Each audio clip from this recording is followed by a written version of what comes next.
Modern review में आपका स्वागत है। मैं हूं आपका दोस्त और होस्ट। आप लोग मुझे मॉडर्न बुला सकते हैं। तो आज मैं रिव्यू करने वाला हूं वन पीस मंगा चैप्टर 1008।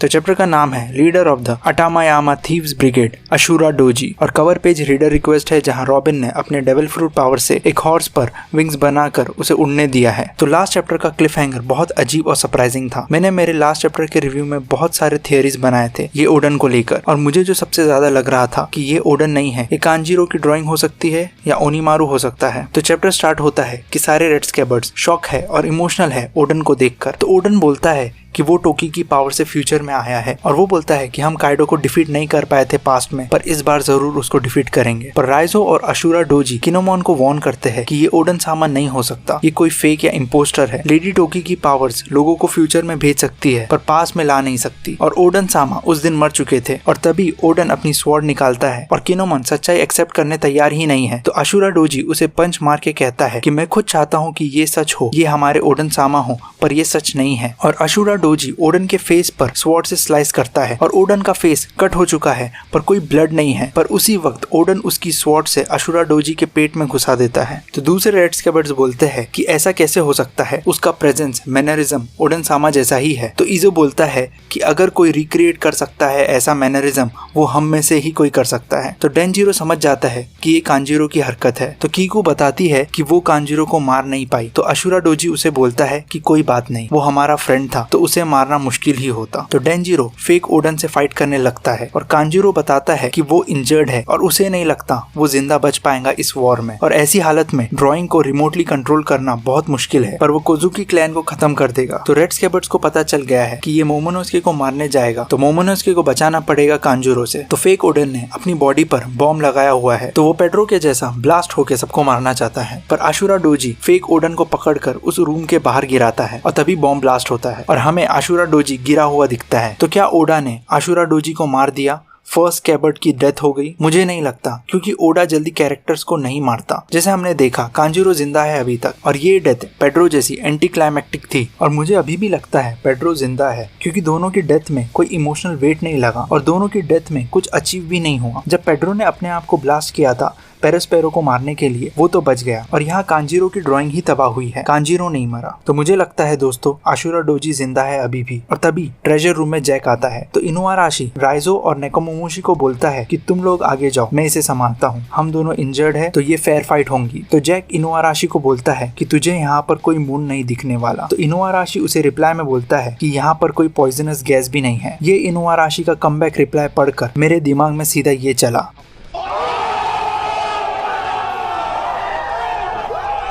क्या खतरनाक रोस्ट किया है इनुआराशी ने जैक को। पर मुझे नहीं लगता ये फेयर फाइट होंगी। दोनों इंजर्ड जरूर है, पर जैक के पास उसका हाइब्रिड फॉर्म है, पर इनुआराशी अपने सुलोंग फॉर्म में ट्रांसफॉर्म नहीं हो सकता है। तो इनुआराशी ये फाइट हार जाएगा। मुझे अभी भी लगता है जैक की फाइनल फाइट यामाटो से होगी और यामाटो ही जैक को डिफीट करेंगी। और फिर सीन शिफ्ट हो जाता है कि कोई चिल्ला रहा है कि कैसल में आग लग गई है, और तभी एक रूम में ओरुची खड़ा है और उसके साथ है फुकुरो कुजू, और वो किसी को मार रहा है डोर के पास। शायद वो नहीं चाहता कि कोई जाने कि ओरुची जिंदा है। चैप्टर 990 में फुकुरो कुजू ने कुछ आवाज सुना था और सीधा चलने लग गया था। ये चीज होटी ने भी देखा था, तो उसे शायद पता था ओरुची जिंदा है करके। और ओरुची अभी बोलता है कि काइडो तूने मुझे धोखा देके सही नहीं किया, मैं सबको मार दूंगा, सबको जला दूंगा। तो मुझे पहले लगा कि जिसका सर काइडो ने काटा था वो ओरुची की ड्राइंग थी जिसे कांजीरो ने बनाया था, पर इस चैप्टर में ही हमें पता चला कि कांजीरो की ड्राइंग में से खून नहीं निकलता। और हम अगर चैप्टर 985 में देखें तो ओरुची के नेक और काइडो की स्वॉर्ड पर ब्लड है, तो ये कांजीरो की ड्राइंग नहीं हो सकता। तो कैसे जिंदा है ओरुची? I don't know. शायद उसके ट्रांसफॉर्म्ड स्टेट में 8 सर है, तो शायद उसके पास 8 लाइव्स है, तो अभी और 7 लाइव्स उसकी बची है, तो वो तब तक नहीं मरेगा जब तक उसे 8 बार ना मारो, ऐसा मुझे लगता है। और कांजीरो को शायद ओरोची ने ही बोला होगा कि काइडो ने उसे बिट्रे किया है, तो हमारा अभी मेन दुश्मन काइडो है, इसलिए उसने ओडन की ड्राइंग बनाया होगा और स्कैबर्ड्स का भरोसा जीतना चाहा होगा, और उसके बाद काइडो के सामने आने का सोचा, और काइडो ओडन और स्कैबर्ड्स को देखकर पागल हो जाएगा और काइडो को सरप्राइज अटैक करके मारने का प्लान किया होगा। बाय द वे, अगर आप ये वीडियो एंजॉय कर रहे हो तो सब्सक्राइब करना ना भूलना दोस्तों। तो अभी फिर से आते हैं रिव्यू पर। तो मेरा प्रेडिक्शन 50% सच हुआ कि ये कांजीरो की ड्राइंग है, पर मैंने ये आगे कहा था कि शायद वो अपने आप को रिडीम करना चाहता है और रेड स्केपर्ड्स का मोरल बूस्ट करना चाहता है, पर ऐसा नहीं है। वो अभी भी ईवल ही है और कोजुकी क्लैन से नफरत करता है। फिर सीन शिफ्ट हो जाता है मोमोनोसुके पर, जहाँ वो बोलता है कि मैं अब अच्छे से ड्रैगन फॉर्म को कंट्रोल कर पाता हूँ। तो यामाटो बोलती है कि मैं सोचती हूँ कि तुम्हारे पास भी मेरे फादर जैसी पावर होंगी। तो मोमोनोसुके बोलता है कि अगर पावर्स होती तो मैं सबकी मदद कर पाता। तो यामाटो बोलती है कि मुझे भी काइडो से फाइट करना है और लूफी कैसा होगा ऊपर। तो मोमोनोसुके बोलता है कि वो थका हुआ है पर वो ठीक है। तो शिनोबु उसे पूछती है कि तुम्हें कैसे पता, और वहीं सीन शिफ्ट हो जाता है ओनिगाशिमा के स्कल के टॉप पर। मैंने कहा था कि हम स्कल के टॉप पर फिर से तब आएंगे जब सारे ज़ोइन यूजर का हाइब्रिड फॉर्म हमें देखने मिल जाएगा, फिर जाके काइडो का हाइब्रिड फॉर्म देखने मिलेगा। पर ऐसा नहीं हुआ और एक पैनल में स्कल पर हाकी क्लैश की लाइटनिंग दिख रही है और नेक्स्ट पैनल में लूफी हमें दिखता है और वो आके गिरता है जोरो, किड, लॉ और किलर के पास। और उस पैनल में जोरो बोलता है कि हम इन्हें कैसे हराए और वो हाफ रहा है, और किड बोलता है कि ऐसा लग ही नहीं रहा है कि हमारे अटैक्स का कुछ इफेक्ट पड़ रहा है उन पर। उस पैनल में किड के आर्म्स पर वेपन्स अच्छे लग रहे हैं और सभी सुपरनोवा का खून निकल रहा है। सब ने डैमेज लिया है, सबकी बॉडी पर स्क्रैचेस है और जोरो के भी सर से खून निकल रहा है। उस पैनल में उसके हाथ में सिर्फ एनमा ही है। तो लूफी बोलता है कि हमारे अटैक्स उन पर इफेक्ट कर रहे हैं, वो लोग हमारे जैसे ह्यूमंस ही है। और लूफी अगर बोल रहा है कि उसके अटैक्स का इफेक्ट हो रहा है, मतलब हो रहा है। लूफी कितना भी डम्ब हो पर उसकी फाइटिंग स्किल्स बहुत अच्छी है और उसका ऑब्जर्वेशन भी बहुत अच्छा है। वो किसी को देखकर बोल सकता है उसकी क्या नीयत है, वो अच्छा इंसान है या नहीं, और वो पर्सन स्ट्रांग है या नहीं, जैसा उसने यामाटो से मिलने के बाद कहा था। तो मुझे लगता है उनके अटैक्स काम कर रहे हैं काइडो और बिग मॉम पर। और लूफी फिर से अटैक करने के लिए जाता है पर एक झटके में फिर से जोरो के पास आके गिरता है। तो जोरो लूफी को बोलता है कि जंप करने से पहले सोच तो लिया कर। और किलर बोलता है कि लूफी अभी भी इन दोनों को हमारे जैसा ह्यूमन समझ रहा है। तो लूफी बोलता है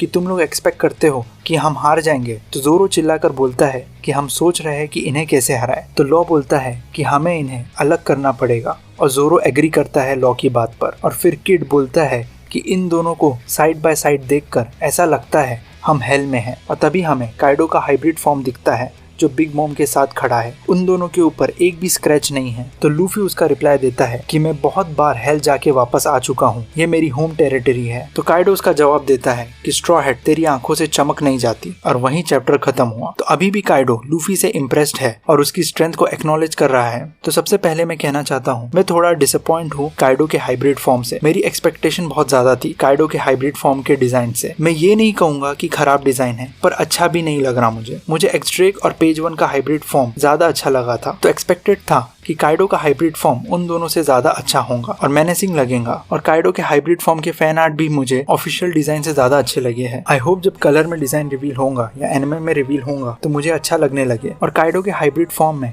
काइडो को 6 हॉर्न्स है और उसके जो ड्रैगन स्केल्स है वो उसके पूरे आर्म्स पर है और इवन उसके फेस पर भी स्केल्स है और उसे टेल भी है। आप लोगों को कैसा लगा काइडो का हाइब्रिड फॉर्म मुझे जरूर बताना। और दूसरा मुझे ये बात करना है मोमोनोसुके को कैसे पता है कि लूफी ठीक है। तो मुझे लगता है मोमोनोसुके फुजिटोरो जैसा ऑब्जर्वेशन हाकी यूज किया होगा या उसके पास वॉइस ऑफ ऑल थिंग्स की पावर है, प्लस उसका और काइडो का डेविल फ्रूट पावर सेम है। तो वो काइडो की नजर से देख पा रहा है और फील कर पा रहा है जुनिशा के जैसा। और रही बात ओरोची की, तो हमें पता है ओडा जल्दी कैरेक्टर्स को नहीं मारता, इवन विलन्स को भी नहीं मारता। एक्सपेक्टेड था कांजुरो और ओरोची का जिंदा रहना, पर ये बहुत डिसअपॉइंटिंग हो गया है। जब कोई कैरेक्टर मरते मरते बच के निकल जाता है तो स्टोरी में स्टेक्स और टेंशन खत्म हो जाता है। जैसे पेरेस्पेरो कैरेट और वांडा को मार सकता था फिर भी मारा नहीं, तो प्रेडिक्ट करना आसान हो जाता है कि कैरेट फिर फाइट करेगी पेरेस्पेरो से और जीतेंगी। पर्सनली मैं नहीं चाहता हूँ कि मेरे फेवरेट कैरेक्टर्स मरे, पर स्टोरी को आगे प्रोग्रेस करने के लिए, स्टोरी में एंगेज रहने के लिए, टेंशन बनाए रहने के लिए डेथ इंपॉर्टेंट है। वन पीस में अगर मैं रोया था वो गोइंग मैरी को जलाते वक्त एस की डेथ पर और लॉ के फ्लैशबैक में कोरोजान की डेथ पर और दूसरे सैड सीन्स में इमोशनल हुआ था। पर ओवरऑल एनिमे मंगा की हिस्ट्री में किसी की डेथ पर मैं अगर फूट फूट कर रोया हूँ वो है नारुतो में जिराया की डेथ पर। दोस्तों आप लोग वन पीस में किसकी डेथ पर इमोशनल या रोए हो, और ओवरऑल एनिमे मंगा में किसकी डेथ सबसे इमोशनल लगी है मुझे जरूर बताना कमेंट्स में। ओवरऑल ये एक एवरेज चैप्टर था। कांजुरो और ओरोची का जिंदा होना एक्सपेक्टेड था और मुझे लगता है आशुरा डोजी अभी भी जिंदा है। काइडो का हाइब्रिड फॉर्म मुझे एवरेज डिजाइन लगा। अभी तक एक्सड्रेक का हाइब्रिड फॉर्म मेरा फेवरेट है ज़ोइन यूजर में से। और बेस्ट मूवमेंट था इस चैप्टर का इनुआराशी का रोस्ट करना जैक को। नेक्स्ट चैप्टर 4 अप्रैल को रिलीज होगा। अगर ये रिव्यू आपको अच्छा लगा तो इस वीडियो को लाइक और शेयर करें और कमेंट्स में बताएं आपकी राय, और सब्सक्राइब भी करें इस चैनल को। इंस्टाग्राम पर भी मुझे फॉलो करें। तो मिलते हैं अगले वीडियो में। strength